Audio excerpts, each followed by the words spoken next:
वारकरी साहित्य परिषद महाराष्ट्र आयोजित 13वे अखिल भारतीय मराठी संत साहित्य संमेलन शिर्डी शनिवार रविवार दिनांक 22-23 मार्च 2025 रोजी। ठिकाण श्री साई प्रसादालयाच्या पश्चिम बाजूस।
वारकरी साहित्य परिषदेचे सचिव हरिभक्त डॉक्टर सदानंदजी मोरे, सर्व जिल्ह्याचे जिल्हाध्यक्ष आणि आपल्या सर्वांच्या उपस्थितीमध्ये हे दीप प्रज्वलन, प्रतिमा पूजन आणि ग्रंथसंपदेचं पूजन या ठिकाणी संपन्न होतं। ही भूमिका असली पाहिजे आणि म्हणून आम्ही 10 साली वारकरी साहित्य परिषदेची स्थापना केली आणि त्यावेळेपासून आज 13वे अखिल भारतीय मराठी संत साहित्य संमेलन घेतो। हे संमेलन घेत असताना विखे पाटील साहेब आमचे 365 तालुक्यातून वारकरी संप्रदायाचे पदाधिकारी आलेले आहेत। 365 तालुक्यामध्ये तालुका अध्यक्ष, महिला अध्यक्ष, 36 जिल्ह्यामध्ये जिल्हाध्यक्ष काम करतात आणि आम्ही वारकरी साहित्य परिषदेच्या या 13व्या संमेलनामध्ये आपण पुण्याच्या 6व्या संमेलनाचे उद्घाटक होता विखे पाटील साहेब आणि आज आपल्या नगरीमध्ये शिरसाट साहेब आम्हाला अभिमान वाटतो। शिर्डी हे पंढरपूर सांगणारा साईबाबा जगद्गुरु तुकोबारायांच्या विचाराप्रमाणे विलास सहकार नाही उतरले अशा खंडात पहिल्यांदा सहकारातून साखर कारखाना काढणारा कुटुंब, तुकोबारायांचे देशाचे अर्थमंत्री असताना नाणं काढणारे खासदार विखे पाटील, बाळासाहेब विखे पाटील केंद्रीय अर्थमंत्री आणि आज स्वागताध्यक्ष म्हणून ज्यांनी आम्हाला राजाश्रय दिला, आज स्वागताध्यक्ष स्वीकारलं त्या विखे पाटील कुटुंबाच्या सहकार्याने आम्ही आज हे संमेलन घेतोय। वारकरी साहित्य परिषद ही आपण पुण्यामध्ये एक मीटिंग घेऊन स्थापन केली। त्याचं कारण असं आहे की वारकरी संप्रदाय हा महाराष्ट्रामधला सामाजिक, सांस्कृतिक, धार्मिक मुख्य प्रवाह आहे आणि हा प्रवाह जोपर्यंत खळखळत आहे, जोपर्यंत वाहतोय, जोपर्यंत त्यातलं पाणी जिवंत आहे, तोपर्यंत महाराष्ट्राला कुठल्याही प्रकारची चिंता करायचं कारण नाही। परंतु हे पाणी सतत कसं वाहील तर अधूनमधून त्याच्यावरती जे शेवाळ साचतं ते आपण दूर करायला पाहिजे, ते आपलं काम आहे आणि ते काम फक्त कीर्तनामध्ये होता कामा नये। कीर्तन तर होतच असतं, प्रवचनामध्ये होत असतं, पण त्याच्या बाहेर जाऊन जे आधुनिक व्यासपीठ आहे त्या व्यासपीठात येऊन सुद्धा हे काम व्हायला पाहिजे, हा त्याच्या मागचा उद्देश आहे। आमचे मित्र विठ्ठलराव पाटील आणि आपले सचिव आदरणीय सदानंदजी मोरे याचं मी मनापासून त्यांना धन्यवाद देतो की सत्य साहित्य संमेलनाचं आयोजन शिर्डीमध्ये करण्यात त्यांनी ठरवलं आणि यजमानपद आमच्याकडे दिलं, पण मी त्यांचं मनापासून आपल्या सर्व गावकऱ्यांनी मी त्यांना धन्यवाद देतो। मोबाईलमध्ये नेटवर्क नसलं तर काय होईल? कुणाशी संपर्क साधण्यात आला आणि हे महत्वाचं काम तुम्ही लोक करताय।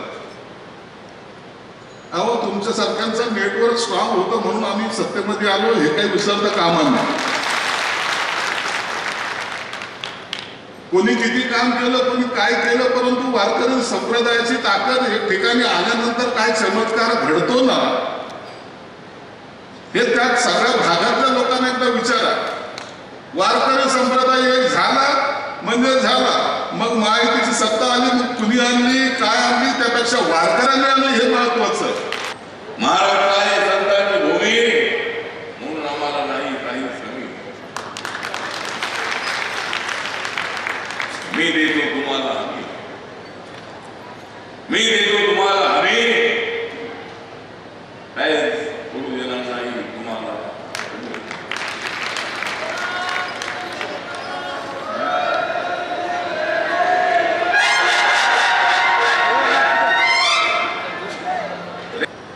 विठ्ठल पाटील यांच्या माझ्या जवळ समज आम्ही एका जिल्ह्यात, सांगली जिल्ह्यातले, माझा जिल्हा सांगली, म्हणजे ज्या जिल्ह्याची वागणूक आहे सांगली, ज्या जिल्ह्याची वागणूक आहे चांगली, त्या जिल्ह्याचं नाव आहे सांगली. विठ्ठल पाटील आणि सचिव आपण हा मुख्य सूत्रप्रधान सोहळ्यासाठी या ठिकाणी जोरदार टाळ्यांचा गजर या ठिकाणी करायचा आहे. अर्थात सन्माननीय आमदार राहुल विखे पाटील साहेब, सामाजिक न्यायमंत्री सन्माननीय आमदार संजयजी शिरसाट साहेब यांच्या शुभ हस्ते, यांच्या प्रमुख उपस्थितीमध्ये या ठिकाणी माधव महाराज शिवलीकर यांच्याकडून हरिभक्तपरायण संजय महाराज देहूकर या ठिकाणी या येणाऱ्या भारतीय मराठी संत साहित्य संमेलनाचे सूत्र धुरा या ठिकाणी जोपासतात. जोरदार टाळ्यांचा गजर आणि पांडुरंगाचा जयघोष. यानंतर मी मान्यवरांना विनंती करेल आपल्या शुभ हस्ते या ठिकाणी स्मरणिकेचं प्रकाशन या ठिकाणी करावं अशी विनंती या ठिकाणी मी करतो. व्यासपीठावरील सर्व सन्माननीय मान्यवरांच्या शुभ हस्ते आपण या स्मरणिकेचं प्रकाशन या ठिकाणी करतो. येणाऱ्या अखिल भारतीय मराठी संत साहित्य संमेलनाच्या निमित्तानं संत कृपा या नावाचं जे काही ग्रंथसंपदा आहे या स्मरणिकेचं प्रकाशन माननीय आमदार श्री राधाकृष्णजी विखे पाटील साहेब, त्याचप्रमाणे माननीय आमदार संजयजी शिरसाट साहेब, त्याचप्रमाणे वारकरी साहित्य परिषदेचे सन्माननीय अध्यक्ष हरिभक्तपरायण श्री विठ्ठलजी पाटील करायचं आहे. आपला विठ्ठल पाटील साहेब आपल्या पाठीशी आहे, वारकरी साहित्य परिषद आपल्या पाठीशी आहे. त्यांच्या सहकार्याने आणि आपल्याला सर्वांच्या दृष्टीनं आपल्याला हे सर्व कार्य द्यायचं आहे. ही एक चळवळ आहे, एक संत साहित्याची एक चळवळ या ठिकाणी आहे पैसेच्या माध्यमातून. आणि अशा प्रकारे या ठिकाणी अत्यंत दर्जेदार, शिस्तबद्ध आणि भव्य दिव्य अशा स्वरूपामध्ये होत असलेलं तेरावं साहित्य संमेलन निश्चित आपले डोळे दिपून टाकणार आहे. मला या ठिकाणी बोलायला मी आपल्याला सुद्धा या ठिकाणी विश्वजागत विश्वनियंत्रण शक्तीचा सूर्य आहे, तो पराकोटीचा सामर्थ्यवान आहे. संपूर्ण चराचराला जीवन ऊर्जा देण्याचं सामर्थ्य सूर्यामध्ये आहे. पण म्हणून या मैदानावर पडलेले हे जे कागदाचे कपटे वगैरे आपण पाहतो, ते कागदाचे तुकडे, कागदाचे कपटे असेच्या असे दिवसेंदिवस, आठवड्याच्या आठवडे, महिन्याच्या महिने पडत राहतील. वारा आला इकडे तिकडे उडत राहतील, ते जळणार नाही. ते जाळण्याचे सामर्थ्य सूर्यात नाहीये असं अजिबात नाही. सूर्यात शक्ती आहे, सूर्यात सामर्थ्य आहे, पण ते सामर्थ्य असं सांडी विखुरी जातं. आणि ज्या माणसाकडे सुबुद्धता असेल, बुद्धी असेल, त्या माणसाचं आद्य कर्तव्य आहे पहिल्यांदा वंदनीय माता भगिनी यांना विनम्र होऊन त्यांच्याशी व्यवहार करा. ज्याला तो करता येत नाही तो माणूस नाही, पहिल्यांदा त्याने माणूस बनणं आवश्यक आहे.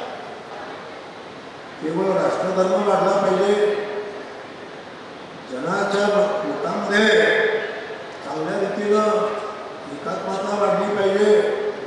आणि म्हणून प्रचलित राजनीती, प्रचलित लोकनेत्यांना बरोबर घेऊन काकाजींनी परंपरा आतापर्यंत चालवलेली आहे. आणि शिर्डीमध्ये आज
सुंदर रीतीने प्रकट केला.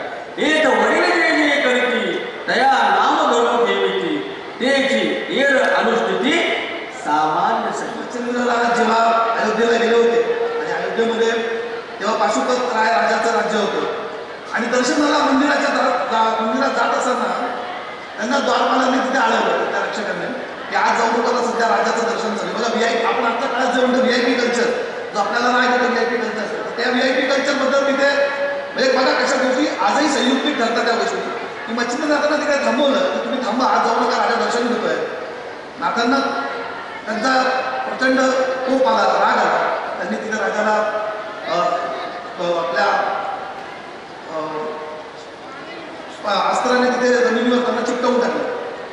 मग तो राजा त्या मांत्रिकाला कळलं किंवा त्यांच्या मंत्र्याला कळलं की नाही असं काहीतरी झालं, माफी मागितली वगैरे वगैरे. कथेचा भाग सोडला तर तिथे त्या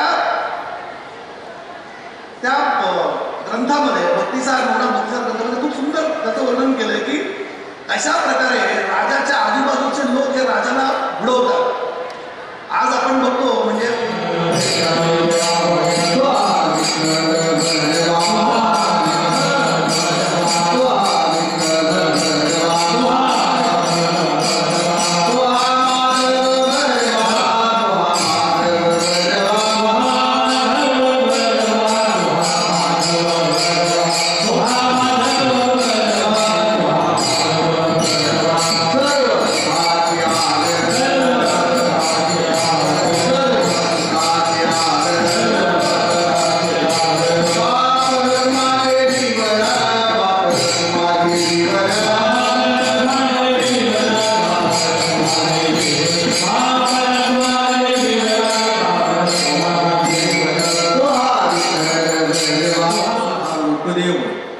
आपल्या कल्याणासाठी उभा आहे. पुढेही आपल्या आनंद पिढ्यांना त्याचा आशीर्वाद प्राप्त व्हावा ही आपल्या सर्वांची जबाबदारी पण आहे. ठराव मांडला, या ठरावास माझं पूर्ण अनुमोदन. संत संमेलनामध्ये विद्वत मंडळींचं चिंतन व्याख्यान आता हरिभक्त पारायण आणि 13व्या शतकापासून ज्यांची परंपरा आहे ते हरिभक्त पारायण श्रीकांत ठाकूर बाबा यांनी जो प्रस्ताव मांडला त्याला मी आपणा सर्वांच्या साक्षीनं अनुमोदन देत आहे. 13व्या अखिल भारतीय मराठी संत साहित्य संमेलनाचे संमेलनाध्यक्ष देवकर महाराजांनी जो ठराव मांडला त्याला मी अनुमोदन देत आहे. जे अनेक ठराव घेतले जातात त्याच्यामध्ये एक चौथा ठराव झालेला आहे की महाराष्ट्रातील सर्व शाळांमध्ये सकाळी प्रार्थनेच्या वेळी पसायदान घेण्यात यावे देण्यासाठी प्रयत्न करणे. ठराव क्रमांक 7 साहित्य वारकरी साहित्य परिषदेला कायमस्वरूपी कार्यालय पुणे येथे करण्याचे संस्थेचे उद्दिष्ट आहे. त्या भाऊसाहेब महाराज पाटील तसेच गेले 12 वर्ष हे संमेलन अगदी त्या ठिकाणी शिस्तीत पार पाडण्याची जबाबदारी घेतली. पासूनचे ज्येष्ठ मार्गदर्शक तसेच संस्थेचे संस्थापक विश्वस्त वैकुंठवासी गुरुवर्य हरिभक्त परायण भाऊसाहेब महाराज पाटील यांचे निर्वाण झाले. मला असं वाटतं की संत ज्ञानेश्वरांचं साहित्य म्हणजेच मराठी अभिजात भाषा आहे. संत तुकाराम महाराजांचं साहित्य म्हणजेच मराठी अभिजात भाषा आहे. संत बहिणाबाईंचं साहित्य म्हणजेच मराठी भाषा ही अभिजात भाषा आहे. आता या मराठी भाषेला अभिजात भाषाचा दर्जा द्यायला कदाचित उशीर झाला असेल, परंतु नरेंद्र मोदी साहेबांच्या ताकदीमुळं आणि नरेंद्र मोदी साहेबच देशाचे पंतप्रधान असल्यामुळं आपल्याला मराठी भाषेला मराठी भाषेचा अभिजात भाषेचा दर्जा मिळाला.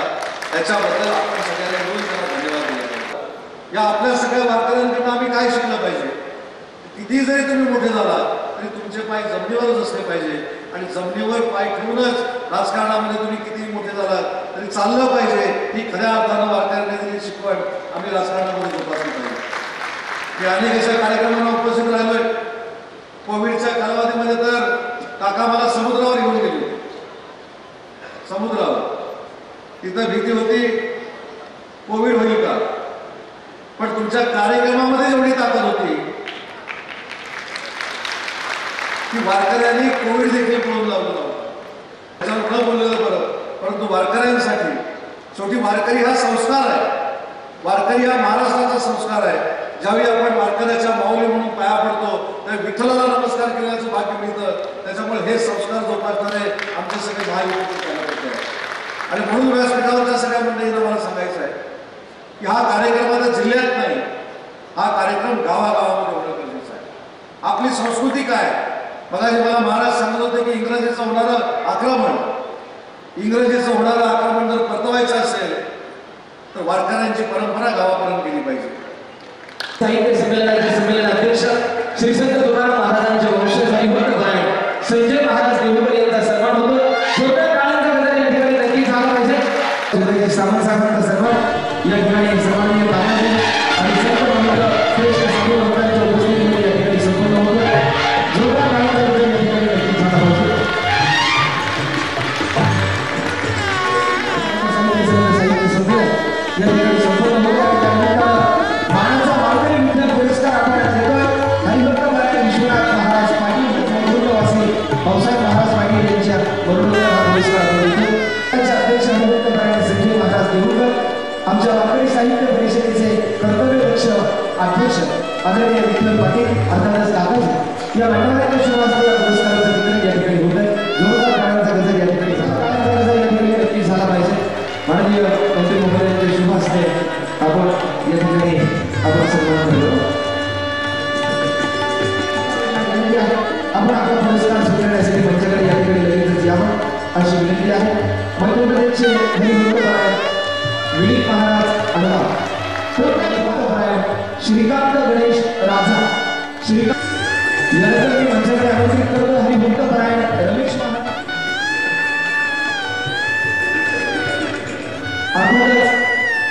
श्री संत नामदेव महाराजांचे वंशज हरिभक्त परायण निवृत्ती महाराज नामदास यांचा गौरव आपण या ठिकाणी 4 चावी गाडीची चावी देऊन चावीची